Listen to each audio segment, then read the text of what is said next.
able to survive while sitting in feces. Listen, this thing has more in common with anthrax. If you really want to understand even 60% of the capacity of what we're dealing with here, go do your research on anthrax.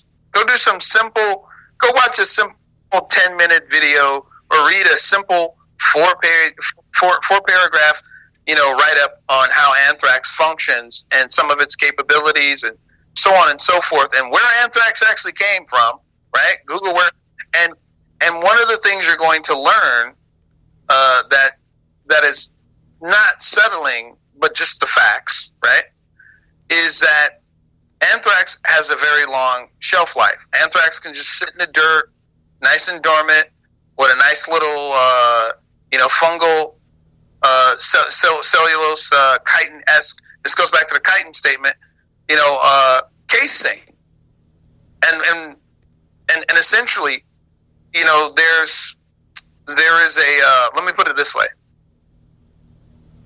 There's a component to anthrax that allows it to live outside of its host in a dormant phase, waiting to be activated in a host or activated by, moisture. Now, here's something to think about. Anthrax is harvested in the wild from feces.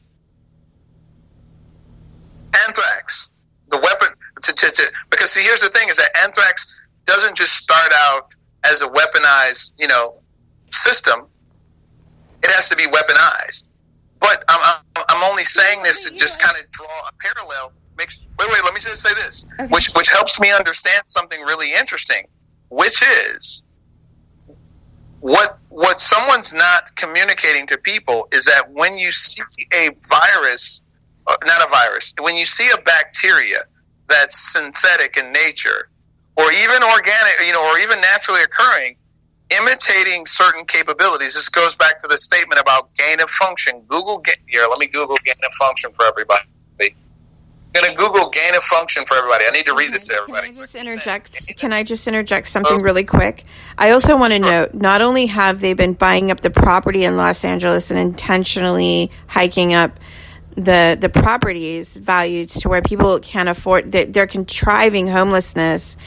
I want to point out something that's also been happening, not just the war on our men and boys, but when you have a large homeless population, you also have a population of people that are more vulnerable to human trafficking. So I just want to say, a lot of the officials running some of these areas, New York and San Francisco, these people are sponsored by China.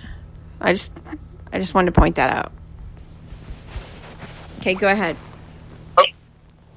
So gain of function. In the context of channel biology, gain of function, or GOF, mutations are those that favor the open conformation of the channel protein, most probably by altering its gate, its element that receives the stimulus or the connection between two leucine, etc. Now, this paper came out in 97, 98? So essentially what they're saying is, in regards to dealing with, bioweapons and or microbes do develop gain of function in the wild, but the circumstances required in a stressed ecosystem for microbes to suddenly say, hey, this is not a habitable ecosystem, we're going to have to start eating the weaker microbes that normally survive in this environment, or stealing their gain of function, meaning that they're literally creating little connective ports to pass horizontally genetic material or steal genetic material from the other organisms that are weaker and dying off around them, saying, hey, you've got a function that I need. Never mind how they know, but they just do. So when we're dealing with something like this that's starting to mimic the functionality of other microbes from other ecosystems and other environments that eventually may find their way into a human host, you know, you have to start asking yourself the question, is that naturally occurring or is that artificial? In this case, I would have to 100% say, based on all the science, real science, duplicatable science, you know, demonstratable science, that we're dealing with a microbe that has so many different things cobbled together in it that, in regards to what we were saying earlier, in regards to a gain of function, this thing just keeps optimizing itself. Now, I know we want to say mutation, but when I say mutation, I'm not saying that its cellular, its genetic makeup is changing so much it's something different. No, this thing's just changing proteins on its exterior and maybe one or two other internal functions without changing its overall, you know, functionality. Because remember, we're not dealing with a virus that doesn't have its own RNA that it's got to steal from a host. No, we're talking about a synthetic bacteria. So it's already got the plumbing in it. It's already got the Golgi apparatus. It's already got its own ribosomes. It's already got its own, you know, basic cellular matrix. You know, it's already got its own, oh man, what's the term? I don't know. Vacuoles and so on and so forth. It's already got its own internal machinery. So it's not, it doesn't, and any adjustments it makes to those is to just to its host environment. And in regards to it living in feces and so on and so forth, yeah, it totally does that. But the question becomes, where did you get the ability to live in feces and urine? Yeah, if you're just a bacteria, it's not behaving like a virus at all. It's not. How did you learn how to live in feces? Like anthrax. I want to before whether I it's to dry or wet. Where'd you get the gain of function from? Is that naturally occurring? Totally not. I'm sorry, go ahead. I need to wrap it up, but before I wrap it up, I want to touch on one more really important topic, and that is what's occurring in China regarding African American people that are living there, and I just want to touch on that a little tiny bit because I'm going to say this, and this goes back to what I posted it to my wall, and I posted some clips.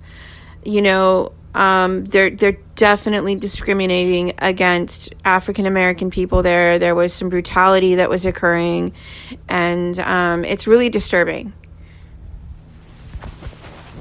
I want to let everybody know this.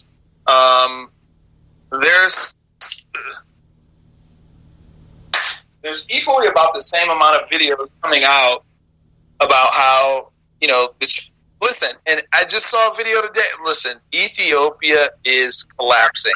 The majority of Asian people coming into Africa now are flying in through Ethiopia. There was like, I don't know, 200, maybe 208, 280, maybe it might have been 113. It was anywhere from 150 to 208. I know I'm being a little vague with my specificity, but Chinese people who basically came in through Ethiopia, and they all got arrested again after they broke quarantine going from, because now in Africa, country to country, I repeat, country to country now is a temporary quarantine period.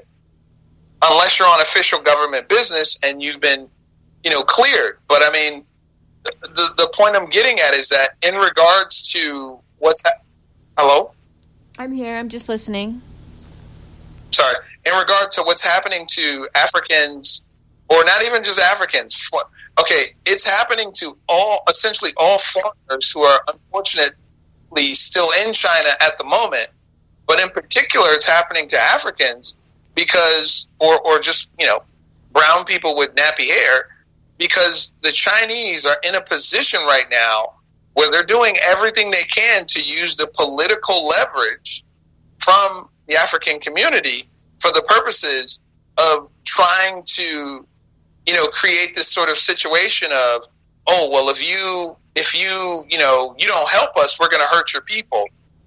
And it can be politically, you know, disadvantageous, but they miscalculated the way that Africans socialize when it comes to other Africans abroad being mistreated. It's like, I don't know how to tell you this, but there's no African Jesse Jackson. Now somebody may pop up who's a South African and say, I beg to differ. And I'm just like, don't go there. Just chill. Just don't go there. What I'm saying is they miscalculated the fact that the African perspective of the world has drastically shifted in ways no one has calculated, but everyone's seeing. So essentially Africa is looking at its situation on the ground where they're like, our largest economic and geopolitical and social and economic threat is no one in the West. It is China. So a lot of the behavior looking the other way in China, looking the other way in Africa, in regards to like the massive amount of criminal activity and behavior that Chinese people in particular have brought with them to Africa. The level of corruption they've helped facilitate and benefit from. What about them sending back and deporting people that were infected with COVID-19 back to Ethiopia? I posted an article on my Facebook wall, and then taking away people's passports that were healthy and evicting them from their homes. And So let me. And then I want to talk about the gang stalking too, because that's an issue here in the United States as well that's going on. So let me just wrap this up really quickly, which is, so what you're looking at is you're looking at China realizing they may not be able to recover their larger economic control, or I'm sorry, the economic control that they were administering or residing over, African resources, not Africa, African resources on the continent. And essentially, it's starting to occur to Africans, hey, you're telling me Bill Gates is trying to really push the whole spread of the coronavirus, communist Chinese, party bioweapon for the purposes of infecting Africa. And those Chinese people that were living, all 10 million of them living around Africa, their job was going to be a beachhead for the purposes of allowing, us to basically have Bill Gates come to help us, while simultaneously they're infecting us, through bioterrorism with the coronavirus. Then the Chinese were basically going to start moving Chinese people to there and trying to get more control over the resources. And essentially Bill Gates, and now it's starting to come out little by little, where you might say, well, how do you know that for sure? That's an accusation. No, it's starting to be very clear to everyone on the global stage. Bill Gates was going to help China decimate Africa with this bioweapon for the purposes of giving China control over the resources to basically prevent the Western world from being able to, rein China in. And now that it's becoming obvious, China is trying to mistreat these Africans and African Americans and anybody who just happens to have nappy hair and brown skin and or whatever have you. They're using them as political leverage, but it's backfired. Now, unfortunately, they're not going to relieve the pressure because they have to keep convincing the one or two people who are not, hardliner nationalists, in China, the average person on the street, they have to keep convincing them, hey, you need us because these foreigners have this disease. So they're putting them out on the street, they're parading them, they're creating a propaganda piece, but it's only hurting them. And they're not intelligent enough to recognize that people's mindset, regardless of color, globally, is boycott China because that's the only way we're going to the only way we're going to get rid of this problem is when that government collapses and the people have to deal with it. Now, in relation to them contriving the homeless population, the process is that this is what people don't understand about the Chinese Communist Party, is they will conduct warfare by any means and method that gives them an immediate, gives them an immediate solution or an immediate effect, or a long, slow, stealthy protracted one. Although the problem is, everybody found out about the bioweapon